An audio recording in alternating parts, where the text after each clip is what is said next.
that nonsense remains nonsense, even if brilliant scientists talk it. Sadly, Stephen Hawking, he was a brilliant mathematician and theoretical physicist, but he had no idea about philosophy and no idea about theology. And in fact, our astronomer royal, Lord Martin Rees, said nobody should listen to him on either of those two things.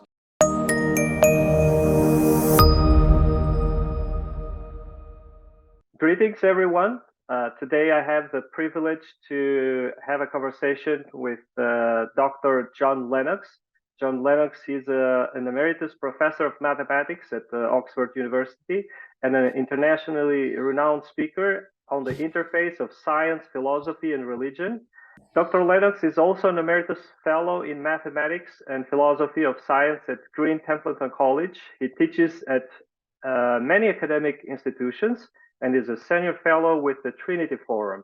He has written many books such as God's Undertaker and Can Science Explain Everything? He has had many public debates with atheists, including Richard Dawkins, Christopher Hitchens, Peter Singer, and others. Dr. Lennox, thank you for making time for this interview. It's a great pleasure to be talking with you this morning in Albania. I want to start with this. Do you see any conflict between being a Christian and a scientist? In other words, do Christians have to commit an intellectual suicide to be a believer and a scientist at the same time? Not at all. I see a conflict between being an atheist and a scientist, but not a conflict between being a Christian and a scientist. There are quite a few reasons for that. But the first reason is the one that's easily stated and frequently forgotten. And that is that in the 16th and 17th century, there was an explosion that led to what we call modern science. People like Galileo, Kepler, Newton, and so on. And they all believed in God. And C.S. Lewis, commenting on this, put it very well when he said, men became scientific because they expected law in nature. And they expected law in nature because they believed in a lawgiver, a legislator. And I often say to people, you know, the modern science is essentially a gift from the Judeo-Christian tradition. It springs directly out of the biblical worldview. So I'm not remotely ashamed of being both a scientist and a Christian. Now, if you like, we can go later into the fact why I think it's atheism and science that are incompatible, and we'll probably get there in the end. Yeah, I could not resist here to ask you this question. Now, as a mathematician who has taught for so long, perhaps at the top academic institution in the world, the University of Oxford, how it is the case that you believe in the biblical doctrine of the Trinity? In other words, a great mathematician like yourself believes that 1, God the Father, plus 1, God the Son, plus 1, God the Holy Spirit, equals 1. Are you sure you're not committing intellectual suicide here? Yes, but that's bad mathematics. It's not intellectual suicide at all. What we call the doctrine of the Trinity, that word doesn't even appear in the Bible. But as has been said long ago by a much more brilliant man than I, Tom Torrance, he said the Trinity is not a Christian doctrine. It's much more than that. It's the way God has revealed himself. And in Scripture, we see God the Son, God the Father, and God the Holy Spirit. There is one God. But there are, so to speak, 3 dimensions to that one God. And C.S. Lewis used geometry to indicate this. A cube has 3 dimensions, but it's one cube. And these are just simple little mathematical illustrations. But in science itself, at its deepest level, we are used to dealing with things that are apparently contradictory. For example, light behaves sometimes as waves and sometimes as particles. And therefore, in one sense, for scientists, the idea that God is sophisticated and complex and contains 3 in 1 in some sense, I don't find that difficult at all. I expect reality to be complex. It's, a real car is much more complicated than a toy car, but I prefer the real one. Yeah. Have you ever bullied about your faith in God, among the circles that you work, or when you grew up, or when you went to school? Well, I've experienced quite a bit of opposition. I suppose when I was growing up, but a very long time ago, when I first went to Cambridge, a Nobel Prize winner tried to get me to give up my Christian faith, and that was very dramatic. He brought me to his room and with some other senior members of the university, and he asked me, did I want to have a career in science? And I said yes. And he said, all right, if you want to have a career in science, then you should, this evening in front of witnesses, renounce your naive faith in God, because if you stick with that, you'll never make it. You will suffer by comparison with your peers. And I asked him, it was some pressure, I tell you. I said, tell me, what have you got to offer me that's better than what I have in Jesus Christ? And he came out, to my amazement, with the evolutionary philosophy of Émile Bergson. And that was a very bad choice. Firstly, because I'd heard of Bergson through C.S. Lewis. And secondly, although I didn't know it at the time, Bergson, towards the end of his life, wanted to convert to Catholicism from Judaism. So he wasn't a good choice. And I said, if that's all you've got to offer me, then I will stick with what I've got and I'll take the risk. And that was very important in my life, because it put steel into my soul, and it made me determined that if ever I got into the kind of position I now am in academically, I would never, ever do that kind of thing to people. People. Just imagine if that man had been a Christian and I'd been an atheist student, and news had got out of what he tried to do, then he'd have lost his job the next day. So it was a very important event, although it was quite horrific at the time. Now, one of the heroes among Christian intellectuals of the past for me is, of course, C.S. Lewis. And I think you have been a student at the time when he was still a professor. Is that correct? Yes.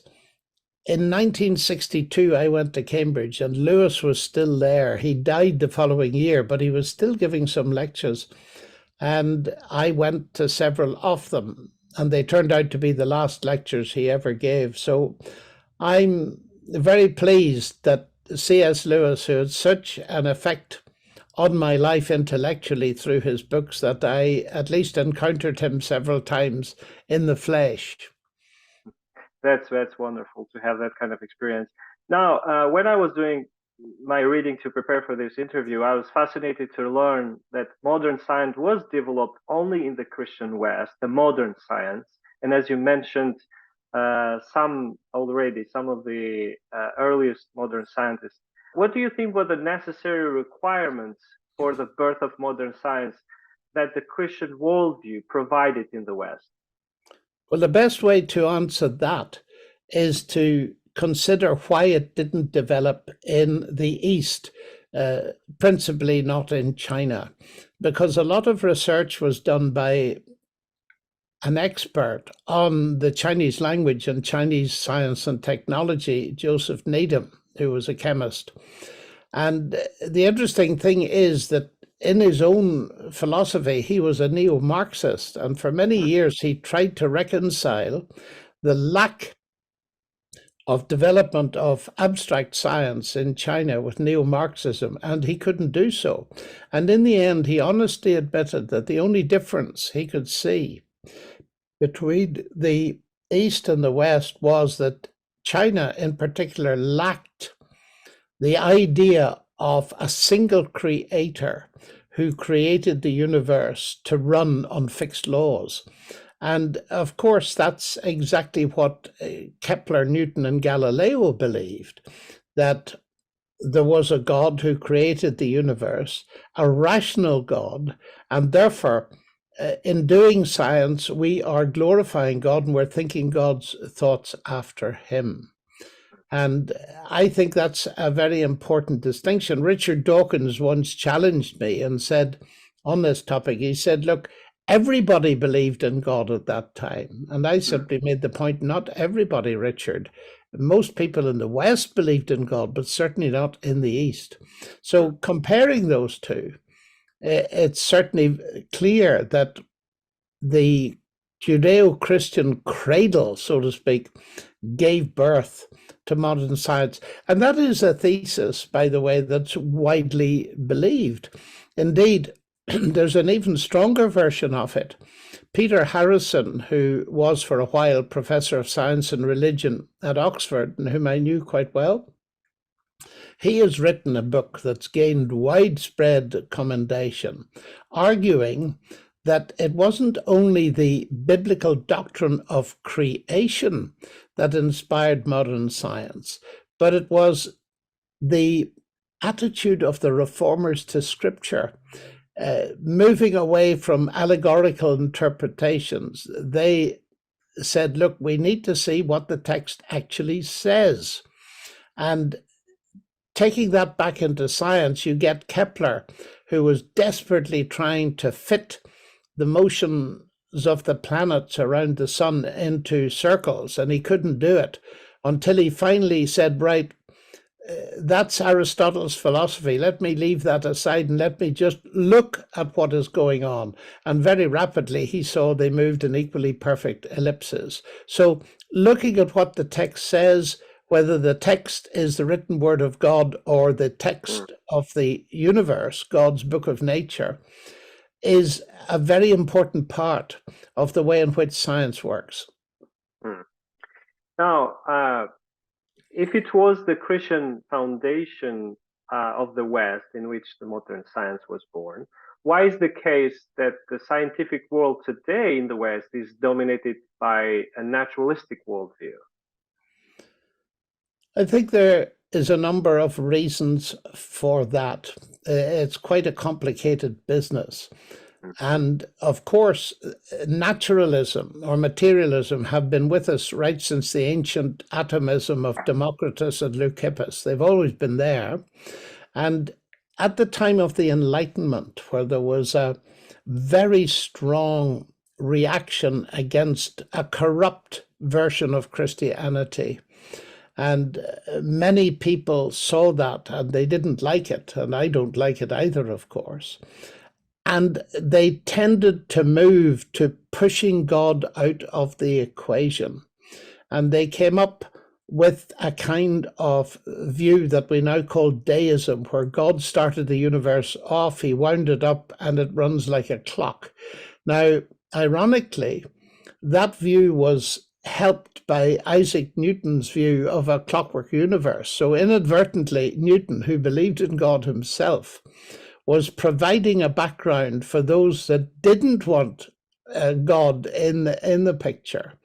And gradually God got pushed back, and people started to ask, well, he's pushed back to winding the clock up. Do we need God at all? There was that. But then there was the aftermath of the Huxley-Wilberforce debate in 1860, just after Charles Darwin. And that has been much misinterpreted. The argument being that Huxley was a genius atheist and that Wilberforce was an ignorant man in the church, a cleric who didn't understand science, and Huxley won. Well, that's not true, actually. Wilberforce was a brilliant man of science. Yes, he was a Christian. But the interesting thing is, although many people say that Wilberforce used Christian arguments, biblical arguments, to fight against Darwin's evolutionary view, that's not true either. I've read the entire interchange and what Wilberforce wrote. And he explicitly said, I'm not going to use arguments from Christianity. I'm simply going to use biblical arguments. And Charles Darwin, commenting on what Wilberforce said, remarked, he has discovered all the weak points in my thesis. I think the real situation in terms of sociology and the culture of the time, Huxley was dead against the idea of the amateur naturalist, that is, scientists who were in the church and were paid to teach the church, but they had a lot of free time and they did some amateur naturalist work. Huxley wanted to abolish the churches, turn the buildings into temples to Sophia, the goddess of wisdom, and have a band of professional scientists. So that is all in the background.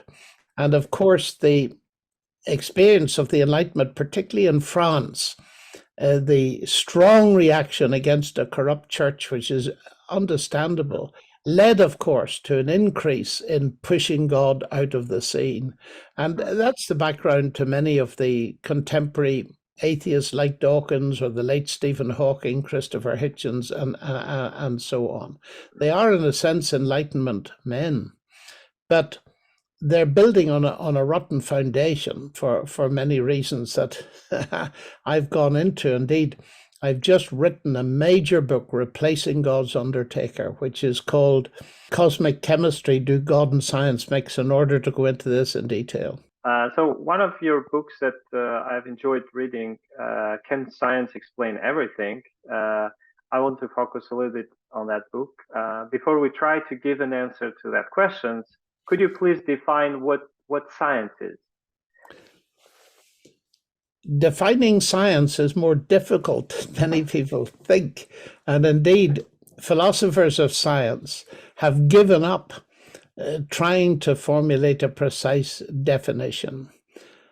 Nowadays, they tend to say science is associated with ideas like the following: setting up a hypothesis and then testing it by doing repeated experimentation, then refining the hypothesis on the basis of what you've discovered, and so on. That is an inductive approach. And that's very powerful, of course, and is a reasonable way of thinking about an aspect of science. The problem is that you cannot test everything that's out there by repeated experimentation. You cannot test, for example, the origin of the universe or of life. And that means we have to introduce another element into science, which we might call a historical approach. And that is the approach that both historians and forensic medics use. You cannot repeat Caesar's invasion of Britain to see if it happened or not. You have to make an inference to the best explanation on the basis of texts, of historical reports, and all that kind of thing. We call that abductive explanation, or inference to the best explanation. That's the easier term, and we use it all the time. If you like Agatha Christie, which most of us do, and Hercule Poirot, the famous Belgian detective, he is brought to the scene of a murder, and he cannot say, well, let's just do the murder again to see who did it. That's absurd. But that doesn't mean you cannot find who did it by using inference and reason. So there are two aspects to science. Inductive science tends to have more authority than inference, the best explanation. They're both important.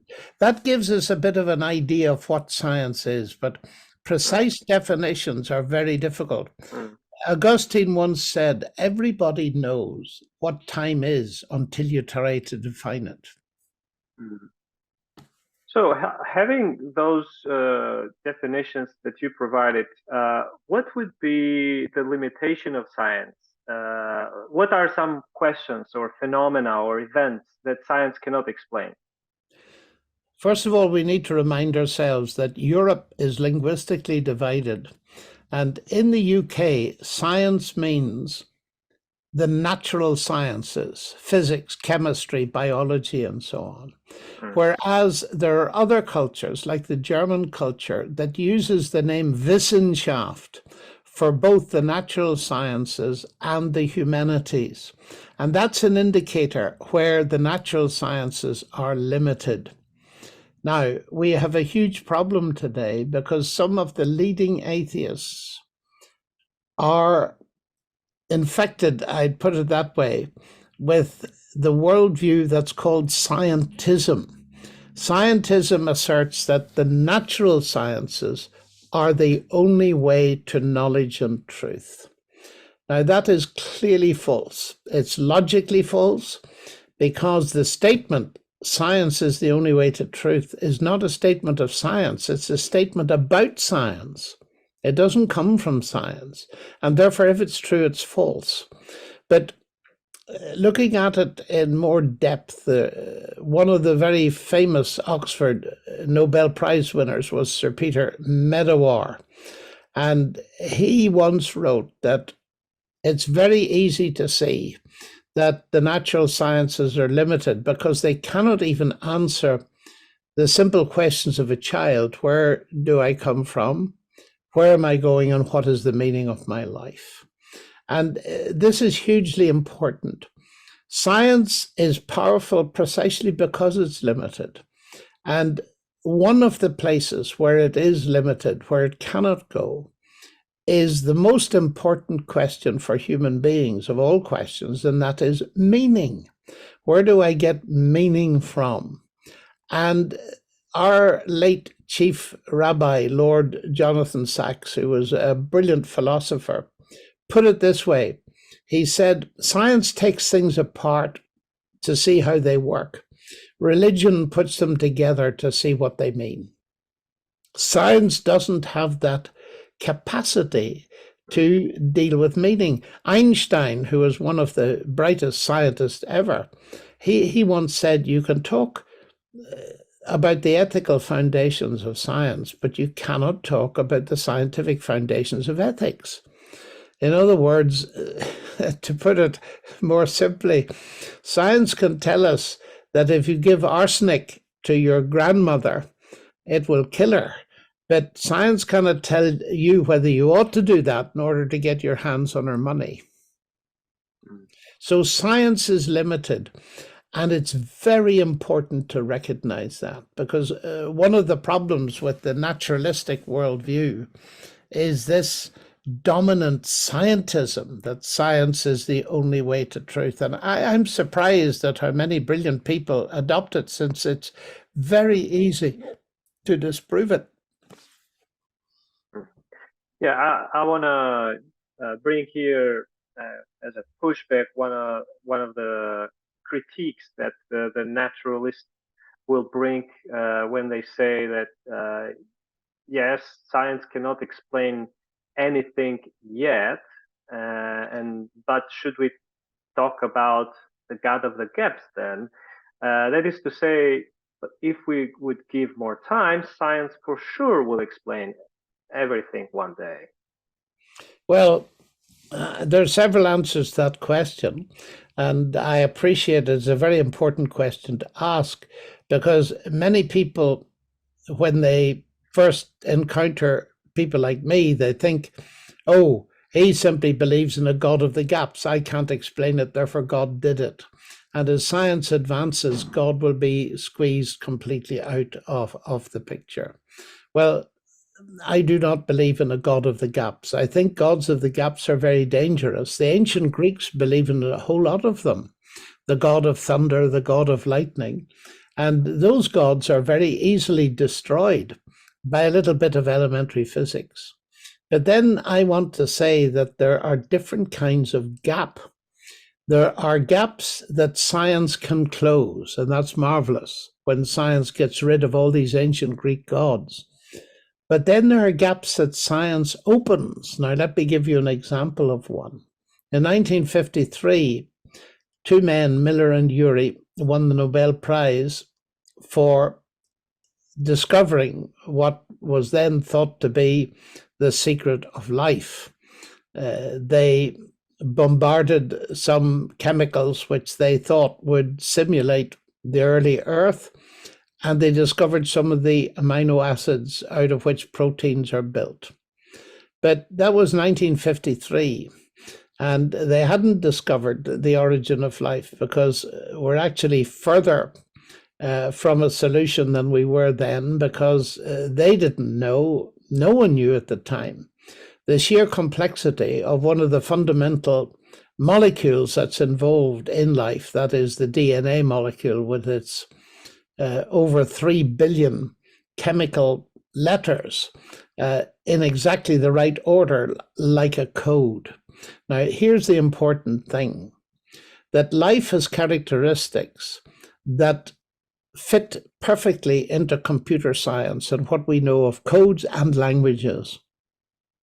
And the interesting thing about language is that when we see it, even a very limited few letters above a door, E-X-I-T, exit, we know, because we've learned a little bit of English or Latin in this case, that that means that this is the door to go out of.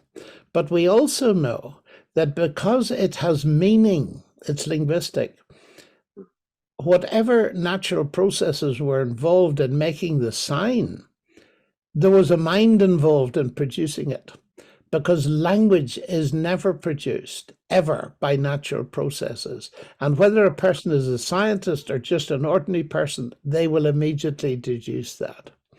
And that, to my mind, is extremely important, that the universe bears the marks of a language input at several levels, the most important of which are, firstly, the universe is, at least in part, mathematically describable. And every scientist believes that, otherwise you wouldn't do science.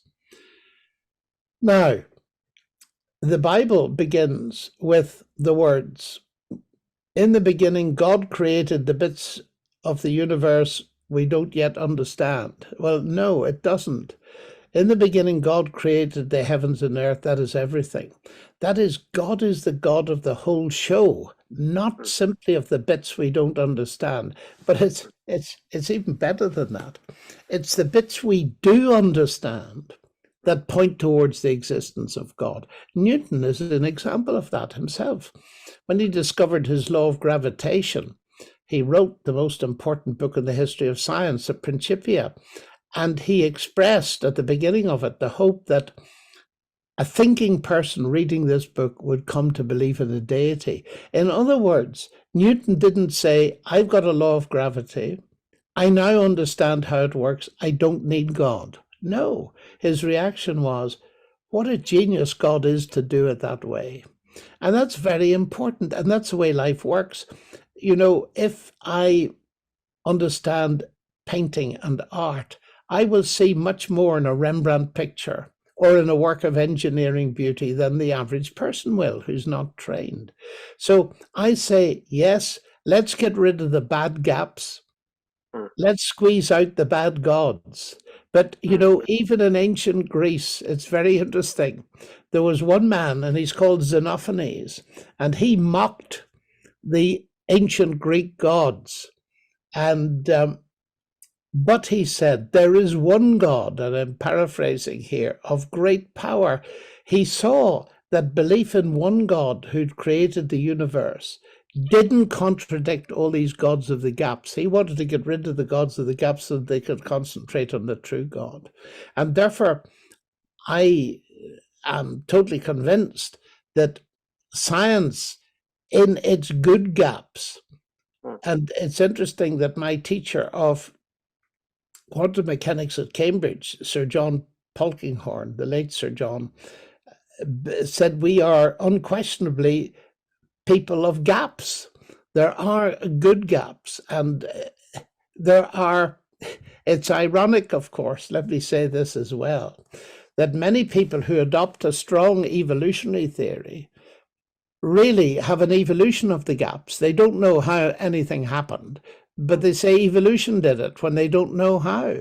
And that is very much an evolution of the gaps. I want to bring here Stephen Hawking, perhaps in his attempt to get rid of God of the gap, particularly in the need for a creator to explain the existence of the universe. And I took this quote from your book when he said, "Because there is a law such as gravity, the universe can and will create itself from nothing." Where do you think his reasoning went wrong? Well, when I first read that, I thought, what? Because the sentence is completely illogical. And it's illogical for several reasons. Because there is a law like gravity, the universe can and will create itself from nothing. Well, cutting it down and just looking at it, because there is something, the universe will create itself from nothing. That's just a flat contradiction in logic. Secondly, the universe will create itself. Now, what does that mean? That's nonsense. If I say X creates Y, it roughly means that if I've got X, it'll produce Y somehow. But Hawking is saying X creates X.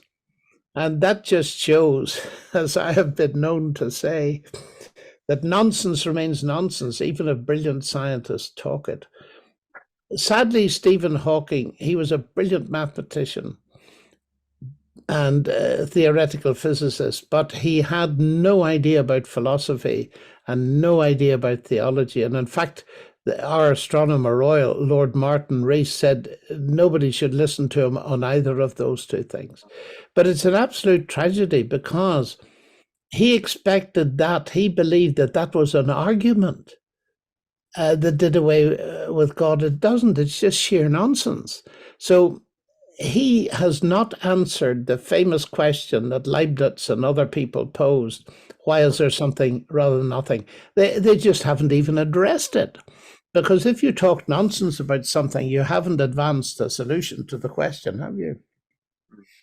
So you think here we have the argument from authority in a sense, because I am an authority in a field, I can speak with authority of any field? Well, that's a danger for any of us. And that's why I mean, I'm a pure mathematician, and I've been talking to you all the time about things beyond pure mathematics to a large extent. That's why I have found it very important in my life to always check with experts in the field that I'm talking about. But I cannot help noticing that people like Richard Dawkins often fail to do that. And that's anti-intellectual. We need to check with the best people. I mean, some folk these days, just taking something at random, will say there's evidence that Jesus never existed. Now, the existence of a historic figure is a matter of ancient history. There's scarce an ancient historian in the world. There may not even be one who would take that view. And so when a scientist says that, like Bertrand Russell did, for example, they just have no knowledge of ancient history. And they're being, in that sense, anti-intellectual. They expect to be listened to in their own field because of their authority, but they won't consult authorities in other fields. Now, I know you debated Richard Dawkins, and I want to bring here his book, God Delusion. He ridicules educated Christians who believe in miracles, such as the virgin birth and resurrection. Did you ever feel embarrassed for holding such beliefs? Not at all. Not at all. Richard Dawkins' ridicule was very unwise because it's based on, I nearly said outdated philosophy, but it's based on false reasoning, seriously false reasoning. But because the person that originated it is the very famous Scottish Enlightenment philosopher David Hume, many people have embraced this idea. And the heart of it is this, that you can't possibly believe as an educated person in the kind of miracles we find in the New Testament, because miracles are violations of the laws of nature. We know the laws of nature, therefore miracles are impossible. Well, I challenge that. I challenge that because miracles are not violations of the laws of nature. Let me explain that. C.S. Lewis is very helpful here.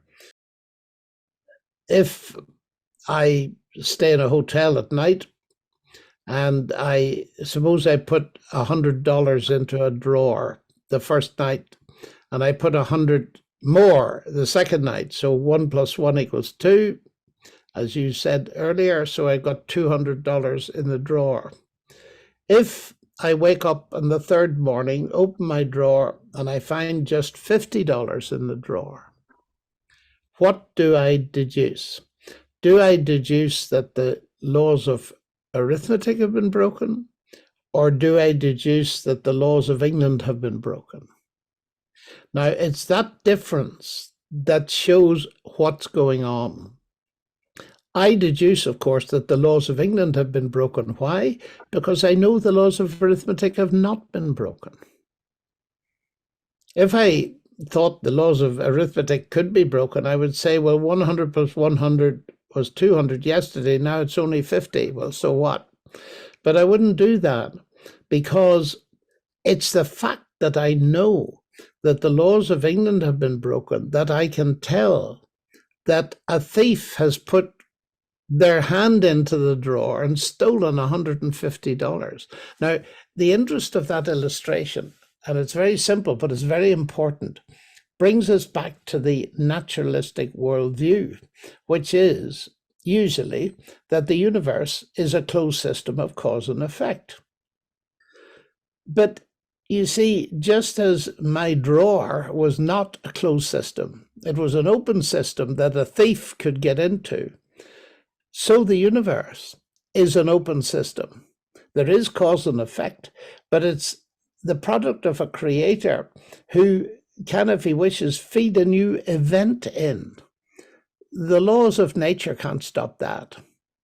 You know, when Jesus turned water into wine, if you drank too much of that wine, you'd get drunk, according to the laws of nature. They take over, so to speak.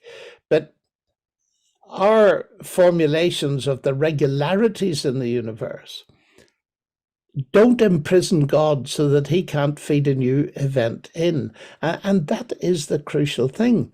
You see, in order to recognize a miracle, and I don't believe, of course, in all claims to miracle, there are lots of spurious claims, but let's take a miracle like the resurrection of Jesus, which is the heart of Christianity. In order to recognize that, you've got to have an environment which runs most of the time according to recognized laws. Otherwise, you wouldn't recognize anything special if it happened.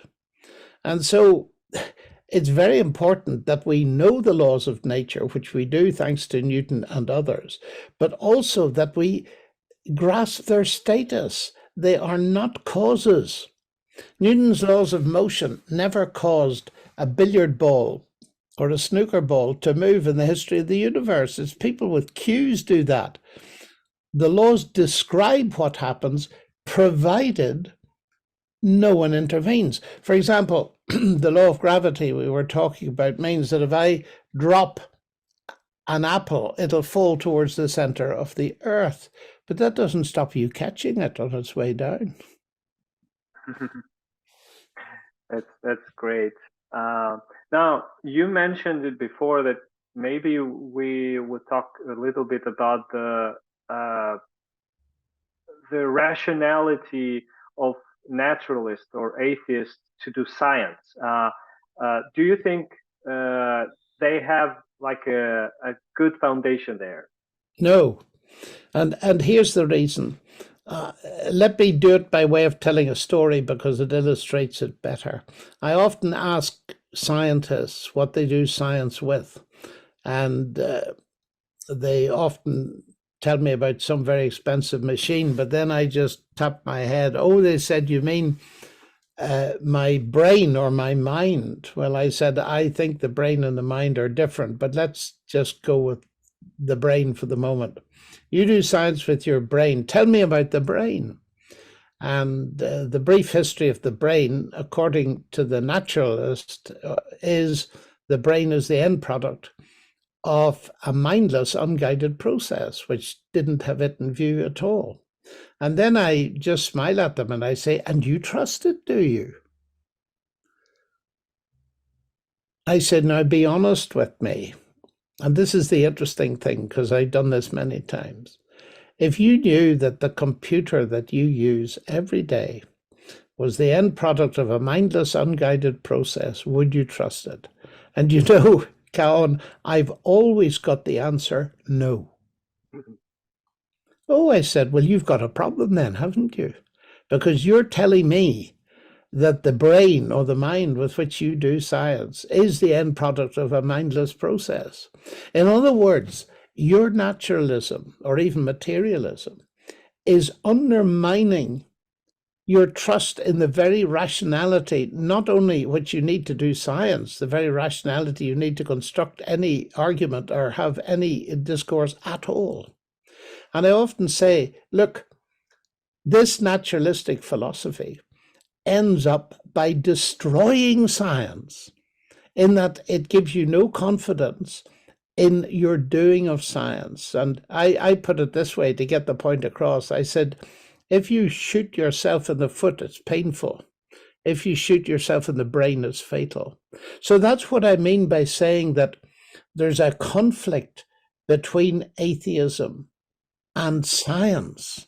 Alvin Plantinga made this point in one of his books, and he put it very well. It went something like this. He said there is superficial conflict between science and God, but deep concord.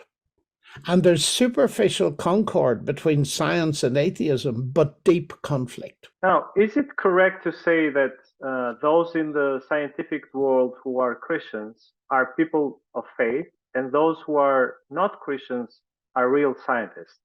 No. Every person is a person of faith. And I'm glad you asked this question, because it's one of the most important questions in this area. People, when they meet me, they say, you're a man of faith. Now, that is not a compliment in their view, because faith they think of in connection with words like ignorance, superstition, religion. For them, faith is a religious word, and it means believing where there's no evidence. And I say to them, you are completely wrong. Faith is an ordinary word. In English, it comes from the Latin fides, from which we get fidelity, trustworthiness, and so on. It's equivalent in most languages to the word belief. So that if I say I have faith in something or I believe something, the next question to ask is, what evidence have you got on which to base that belief? Now, the idea that only people like me who are Christian believers or religious believers have faith is sheer nonsense. We have faith in God. But if you're going to do science, as I've just explained in my little story, you have to have faith in the rational intelligibility of the universe, in the fact that mathematics works. You cannot do science without that faith. And if you don't believe me, believe Einstein, who said, I cannot imagine a genuine scientist without that faith. He didn't mean faith in God. He meant the faith that's necessary for science. We all have a worldview that we believe. And it's almost laughable for Richard Dawkins and Christopher Hitchens to say things like, scientists have no faith, and then writing a whole book on what they believe. It's a complete failure to see that their worldview is something they believe. And I try to make that point very strongly, because otherwise this idea that faith is a religious concept purely is wrong. So I never talk about, people ask me, they say, would you give a talk on faith and science? And I say to them, do you want me to talk about God? Oh, yes. Well, I said, it's not in the title. Oh, yes, it is. Faith. I said, look, I can give you a talk about faith and science without mentioning God, because it'll be a talk about the way science depends on faith. Oh, I didn't mean that. Well, then please make it clear that you're talking about faith in God and faith in science, because faith is used everywhere, especially in ordinary life, in human relationships, particularly. Trust is the key glue that holds society together. That's why we have so many lawyers. So it's a very sad business that the new atheists, Dawkins and co., have managed to convince many people that faith is believing where there's no evidence, and therefore it's superstitious ignorance. It is absolutely not. If I say I believe in Newton's law of gravity, then you can say, what's the evidence for that? If I say I believe Jesus rose from the dead, you've every right to say, and what's the evidence for that? And the reason I am a Christian believer, as I explain in that book, Can Science Explain Everything, is because I believe there's powerful evidence for it, both of an objective and a subjective kind. That's excellent. As we're coming toward the end of our conversation, I've learned that you have made a lot of visits during the Iron Curtain in Eastern European countries. And I want to ask you, what was significant about those visits concerning what atheism can cause to a society? Well, during the Cold War, I went a lot to Hungary and East Germany in particular. And East Germany was the most interesting because you had evidence in their society of a repressive atheism.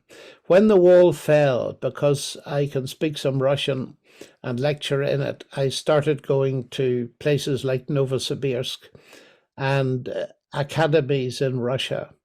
And it was amazing for me to discover. Let me give you just one incident that will explain what I found.